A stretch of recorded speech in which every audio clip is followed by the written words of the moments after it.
Hello everyone, welcome to my YouTube channel AG nursing classes. तो आज हम बात करेंगे सेल के थर्ड पार्ट की मतलब न्यूक्लियस के बारे में।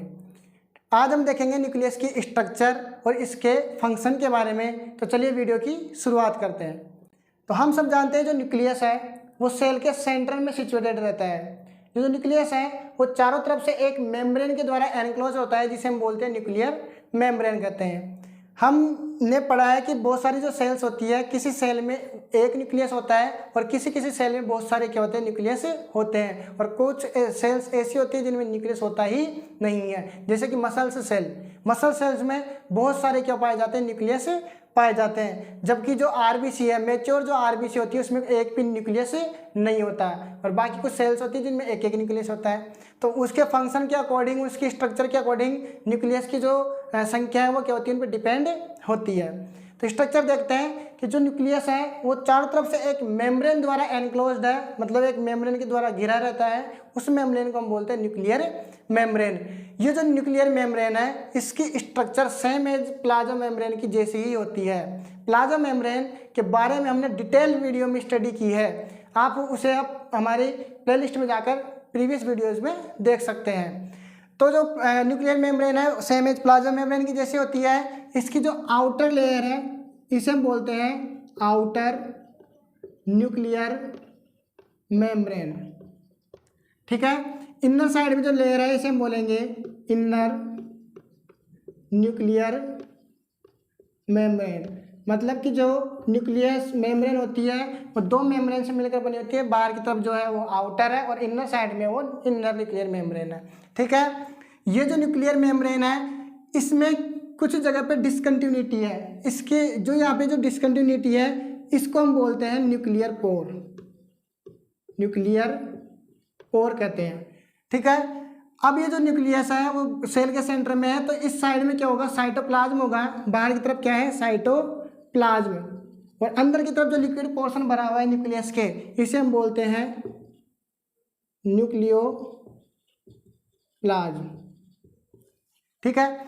साइटोप्लाज्म और न्यूक्लियोप्लाज्म इन दोनों के बीच में जितने भी पार्टिकल्स हैं, न्यूट्रिशंस है, वेस्ट मटेरियल्स है, उनका जो मूवमेंट का जो फंक्शन है वो कौन करता है, अपना न्यूक्लियर पोर करते हैं। इस न्यूक्लियर पोर के थ्रू ही, डिफ्यूजन के थ्रू ही वो क्या करते हैं, इधर से साइटोप्लाज्म में और साइटोप्लाज्म में न्यूक्लियोप्लाज्म में क्या करते हैं, मूवमेंट कर पाते हैं, ठीक है। ये जो प्रोसेस होती है वो किसके थ्रू होती है, न्यूक्लियर पोर के थ्रू होती है, जो कि एक डिफ्यूजन प्रोसेस होती है, ठीक है। नेक्स्ट हम बात करते हैं इसके सेंटर में जो न्यूक्लियस है उसके सेंटर में पाया जाता है अपना डीएनए, डीराइबो न्यूक्लिक एसिड, ठीक है। डीऑक्सीराइबो न्यूक्लिक एसिड इसमें सेंटर में प्रेजेंट होता है। ये जो डीएनए है ये किससे मिलकर बनता है, जीन से मिलकर बना होता है। जब ये जो डीएनए है ये कंडेंसेट हो जाता है, यानी कि जब संकीर्ण हो जाता है सेल डिवीजन के टाइप पे, तो ये जो डीएनए है वो किसका शेप ले लेगा, एक्स शेप ले लेता है, जिसे हम बोलते हैं क्रोमोसोम्स कहते हैं। ये जो क्रोमोसोम्स है ये डीएनए, आरएनए और कुछ प्रोटीन्स के रेप से, यानी कि इसके ऊपर कुछ प्रोटीन की परतें चढ़ जाती है, फिर ये कंडेंसेट होके एक्स शेप में आ जाता है। उस स्ट्रक्चर को हम क्या बोलते हैं, क्रोमोसोम बोलते हैं। जो क्रोमोसोम्स हैं वो सेल में ओनली सेल डिवीजन के टाइम पे दिखाई देते हैं। अब हम बात करते हैं कि जो सेल्स होती है, सेल्स दो टाइप की होती है, सोमेटिक सेल्स और दूसरी कौन सी होती है, जर्म सेल्स होती है। तो सोमेटिक सेल्स और जर्म सेल्स क्या होती है, सोमेटिक सेल और सेकंड होती है अपनी जर्म सेल। सोमेटिक सेल्स कैसी होती है, ऐसी सेल जो सिर्फ बॉडी की स्ट्रक्चर बनाने का काम करती है। बाकी जो जर्म सेल्स होती है वो रिप्रोडक्शन में क्या करती है, पार्टिसिपेट करती है। जर्म सेल्स एग्जांपल अपने ओवम और स्पर्म, और इसके अलावा जो सेल्स बचती है वो कौन सी होती है, अपनी सोमेटिक सेल होती है। जो सोमेटिक सेल्स होती है उनके अंदर कितने क्रोमोसोम होते हैं, 46 क्रोमोसोम होते हैं। जबकि जो जर्म सेल्स होती है उनके अंदर कितने क्रोमोसोम होते हैं, 23 क्रोमोसोम्स होते हैं। सोमेटिक सेल्स में 46 क्रोमोसोम, और अगर हम बात करें पेयर्स में तो कितने पेयर्स हो गए, 23 पेयर्स हो गए। जबकि इसमें क्या कितने होते हैं, सिर्फ 23 ही क्रोमोसोम्स होते हैं।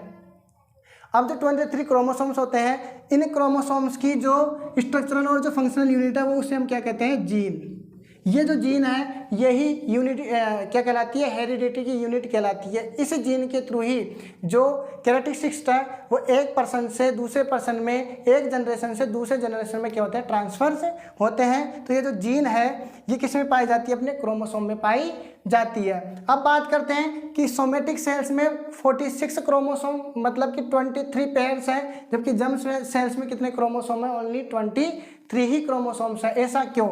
तो हम सब जानते हैं कि ह्यूमन के अंदर कौन सा रिप्रोडक्शन होता है, तो कौन सा होता है अपना सेक्सुअल रिप्रोडक्शन, जिसके अंदर, जिसको हम हिंदी में बोलते हैं लैंगिक जनन। तो जो मेल है उसके अंदर स्पर्म में कितने क्रोमोसोम है, 23, फीमेल में कितने क्रोमोसोम है, 23। अब इन दोनों के स्पर्म और ओवन जब दोनों के दोनों मिलेंगे तो किसका फॉर्मेशन करेंगे, जाइगोट का।